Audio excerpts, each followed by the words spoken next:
Hello everyone, so today I feel quite talkative and I want to talk about enneagram, but at the same time I just moved into a new room. I have a new wardrobe and I need to unpack my things, my clothes specifically. So I think I'm going to do both of those things, talking and unpacking at the same time. And I was thinking maybe I could talk about my clothes and stuff and do this type of video like what's in my wardrobe, but then I thought that no, this is such a capitalistic topic, so I'm not gonna do it, especially that I have too many clothes and I don't want to share that. So I'm gonna talk about Enneagram simply because it's a topic that I love talking about, and today I am pretty pissed off.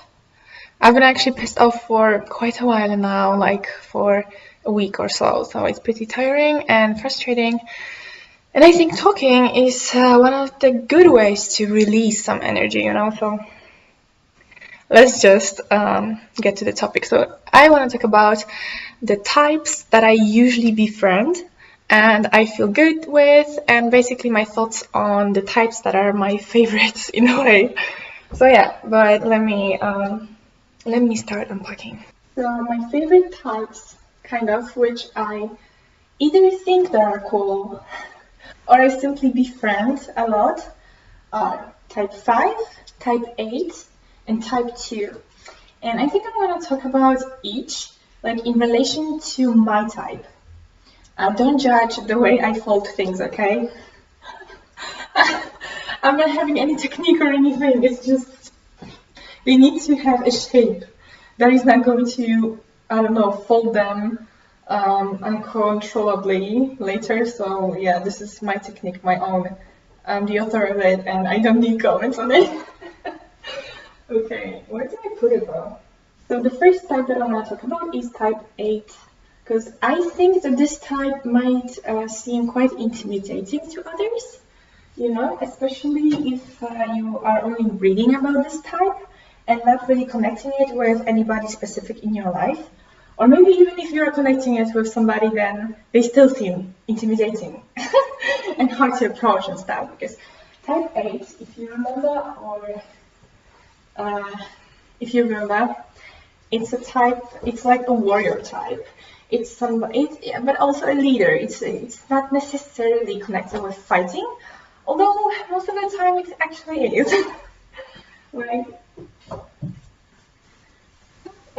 Will always try to be the winner, kind of, and will never let anybody impose something on them. Like, this is impossible with them. They will never let it happen.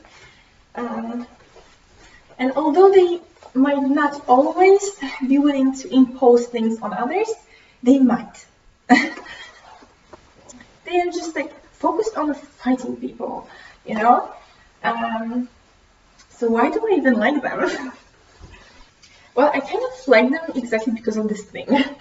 Because I like when I know what another person is like feeling or thinking. I feel secure then. I feel safe. And it doesn't matter if what they are saying is aggressive or if they get angry easily. I don't care. At least I know what's happening. I think that I befriend 8s the most. I mean, quite often at least, because I notice them easily. They're the people that will always say what they think out loud. And I love discussing things. I like knowing what I'm standing on. So it's possible that I will not agree with the 8, like with everything that they are saying. But at least there is some discussion. I like confrontation. I like when people are brave, like brave enough to talk about, to basically tell me what I do wrong, for example. I really value that. I can't stand when somebody is just agreeing with me all the time, like nodding to anything that I say. Like, it is cool to a point, I prefer when somebody disagrees with everything, to be honest. And it kind of fits to my type, because 4s, I am a 4, are very emotional. So I will look for intensive experiences. And honestly, having a relationship with an 8 is intense.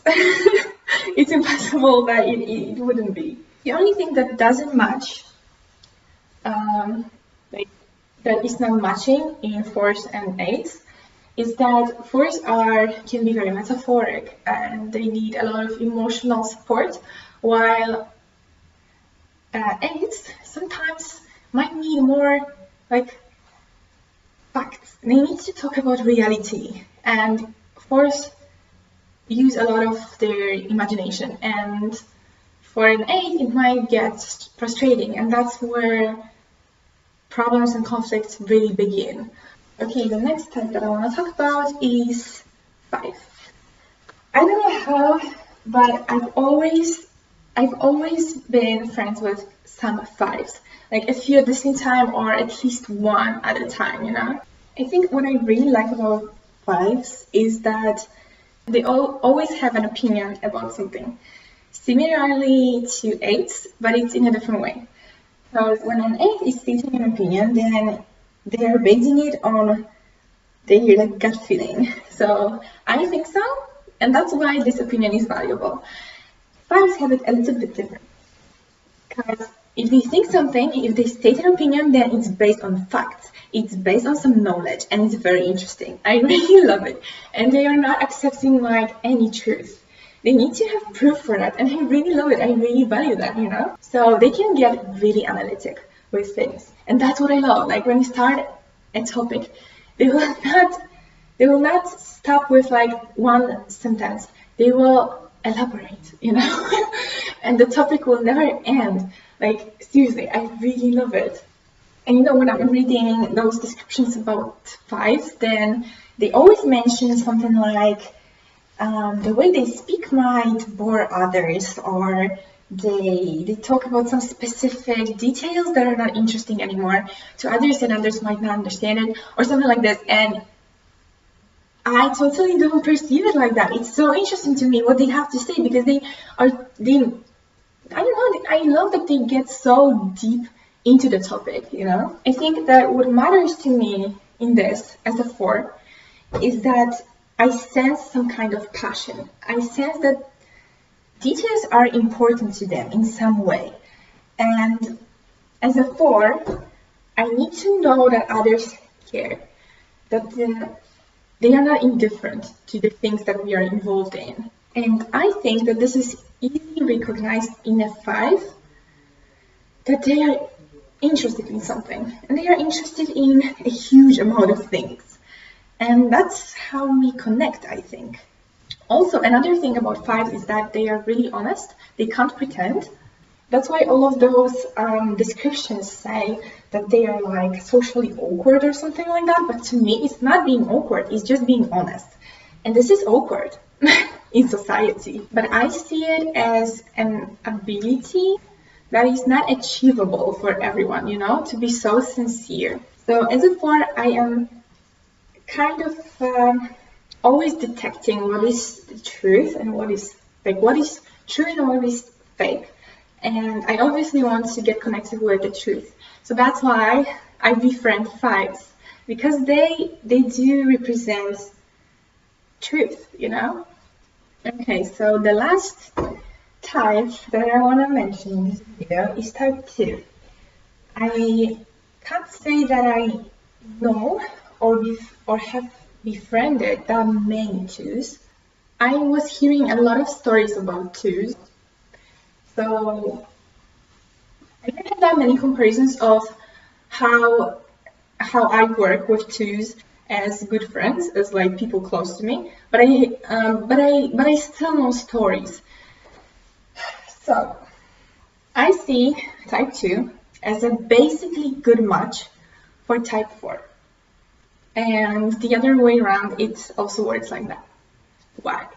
Well, type 2 is a helper, right? And type 4 is kind of the victim, you could say, in a way.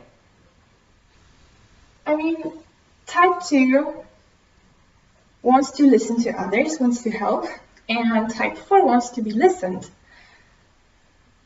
Perfect match. But you see, type 2 and type 4 are connected in more ways in enneagram.